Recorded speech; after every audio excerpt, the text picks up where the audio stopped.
Alors pour ce premier épisode de Mission Salmonidés, on a décidé de vous faire découvrir un poisson particulier parce que, en fin de compte, naturellement, il n'existe presque pas en France.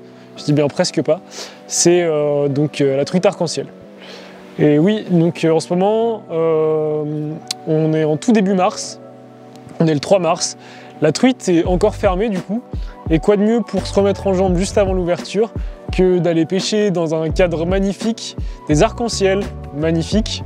C'est pour ça qu'on vous emmène aujourd'hui à Truitarea pour découvrir ce premier salmonidé qui est l'Oncorhynchus micis, aussi appelé du coup truite arc-en-ciel.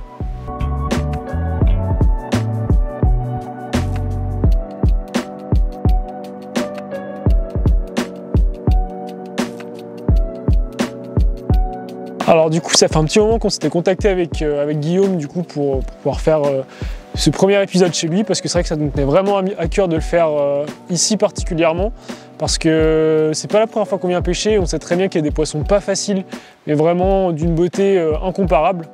Parce que donc il faut savoir que la truite arc-en-ciel en France, elle se reproduit très peu et que la plupart du temps, donc ce sont des poissons de pisciculture.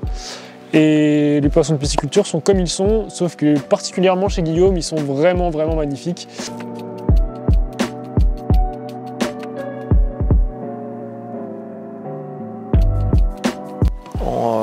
Déjà, c'est un poisson qui est super intéressant. Donc pour ceux qui connaissent moins, c'est un poisson qui du coup qui n'est pas autochtone de la France, qui est un poisson qui vient d'Amérique.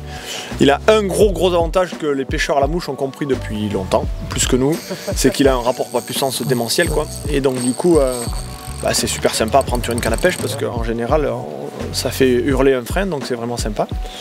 Et voilà, donc on l'a peu en France sur des poissons sauvages, même s'il y en a quelques-uns. C'est beaucoup des poissons comme on a dans ce lac, qui sont des poissons qui ont été introduits et qui ont du coup, c'est des souches vraiment très combatives. Et voilà, donc l'intérêt principal, c'est que c'est un poisson qui peut être très beau, malgré ce qu'on en dit souvent.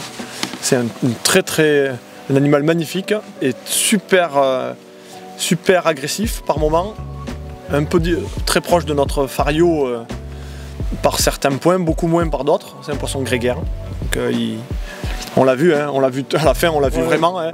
Ça vit par banc, hein, les arcs-en-ciel, même dans la nature, hein, elles sont souvent regroupées, alors que les farios sont, même si elles sont nombreuses dans le même trou, elles sont toutes très indépendantes. Voilà, c'est la même famille, mais c'est les cousines du côté Pacifique. On était sur une journée un peu particulière parce qu'il a fait très beau les jours d'avant. Bien sûr, comme pour un tournage de The Hook, le jour où on vient tourner, il fait pas beau. Il fait pas beau, c'est beaucoup dire parce que bon, il y a des nuages, c'est couvert, il fait pas très chaud. Guillaume nous a bien prévenu que les poissons allaient être un peu compliqués, surtout que bizarrement ils sont rentrés dans une période de frai alors qu'ils ne sont pas censés frayer. Donc déjà ça nous enlevait beaucoup de poissons à chercher parce que donc, notre but forcément n'était pas de chercher ces poissons en frais, plutôt de chercher les poissons actifs en surface, bien qu'une truite arc-en-ciel ne puisse pas vraiment frayer pour la plupart du temps. Donc voilà, les poissons avaient la plupart du temps la gueule fermée. Ah putain, j'ai bien fait peur surtout là. Sont coquines, hein? Ouais. Pas trop. Il y en a une qui est passée. Ouais. Putain. J'ai pas le bon truc. Ouais, j'ai vu ça. T'as vu, elle était à côté de la carse. T'es juste piqué un truc parce que là, je vais en tomber. Elle y monte. Là, elle y est, t'as vu? Ouais. Regarde. Là, devant, poupouille. Allez, poupou. Il y en a deux. Là, il y a deux. Là, on va faire. Là, il y a un peu de poisson. Je sais pas. Hop, elle a pris quelque chose, la tienne. Ah ouais? Elle a pris quelque chose. Je sais pas si c'était toi ou. Je pense. Elle a bien ouvert la bouche. Hein. Tu sais que je l'ai même pas vu? Ah ouais, tu l'avais pas vu? Non, je l'avais pas vu. Donc ils étaient pas faciles à faire, mais connaissant Guillaume, on se doutait qu'on ferait forcément du poisson avec lui. Et ça va pas louper. Directement en arrivant, après avoir localisé un peu les poissons, qui étaient du coup actifs à ce moment-là, j'ai rapidement fait le premier poisson, donc une belle arque qui devait faire une bonne cinquantaine, voire plus de centimètres, qui m'a mis une belle touche. C'est un très très beau combat d'ailleurs, c'est ce qu'on va rechercher ici. Ensuite, rapidement, après l'avoir relâché, j'ai touché un autre poisson un peu plus beau. Je pensais d'abord, après la touche, il m'a mis un très très gros rush.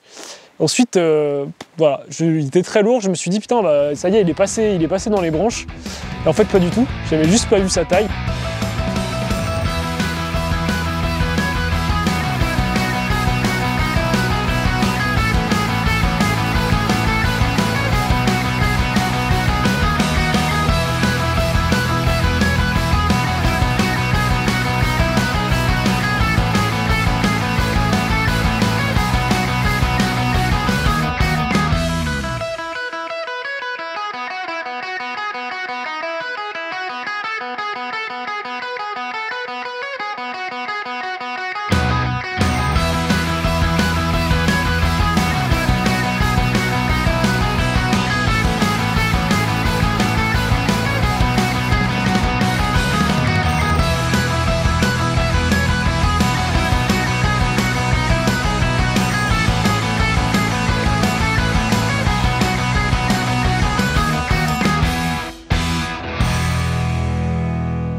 Big Fish, hein, area Big Fish, on a vu les poissons ont tendance à faire un peu plus de 20 cm. Et la vraie différence, en fait, c'est pour moi, hein, de ce que je pense, c'est pas forcément le poisson lui-même, parce qu'après tout, une arque et une fario, au niveau du bol alimentaire, on est assez proche, mais c'est le milieu. Hein, parce que déjà, on est dans un milieu où il n'y aurait pas forcément de fario, naturellement. Et du coup, on est sur un milieu lent, on est sur un lac, on ne peut pas faire plus lent.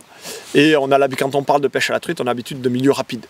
Et du coup, ça change complètement l'approche de la pêche. Ouais. Guillaume a réussi à intéresser quelques poissons, mais sans suite. Voilà, on essayait de pêcher différemment, avec deux techniques différentes pour pouvoir essayer de trouver ce qui marchait vraiment le mieux. Donc voilà, il y a un leurre qui ressortait particulièrement du lot ce jour-là. Et voilà, donc j'ai touché un joli petit poisson qui m'a mis un joli combat. Suite à ça, encore une fois, donc on était forcément dans une période d'activité parce que les poissons se sont énervés rapidement pendant très peu de temps. Et donc suite à ce premier poisson, j'en ai touché un deuxième, beaucoup plus gros, que j'ai pas vu, qui m'a mis un combat de fou furieux. Voilà, il a dû me prendre 15-20 mètres de fil en très peu de temps. Voilà, très beau combat avec un poisson bien lourd qui va sonder le fond, qui va faire des gros rushs pour essayer de se libérer tout simplement. Donc voilà, le combat a un peu duré, ensuite je décroche le poisson. Bon, on va dire que le plus important est fait, j'ai eu un beau combat et c'était tout ce que je demandais. Et voilà, on n'a pas réussi à faire de poisson dans le fond du lac et on a continué à pêcher un peu, on a pris quelques touches vraiment très très discrètes. On a décidé de revenir au bord parce qu'on a remarqué que les poissons étaient quand même concentrés tous vers la bordure. Et à peine revenu au bord, on a trouvé quelques poissons en maraude et voilà, Guillaume a commencé à faire quelques beaux poissons juste devant ses pieds, donc à vue, donc vraiment le top, des très belles actions. Donc voilà, juste devant ses pieds, il a réussi à faire quelques jolis poissons.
Donc c'est vrai que cette journée-là, elle était particulièrement compliquée parce que voilà, tout se jouait sur des petites périodes d'activité sur lesquelles il fallait être efficace pour pouvoir faire du poisson.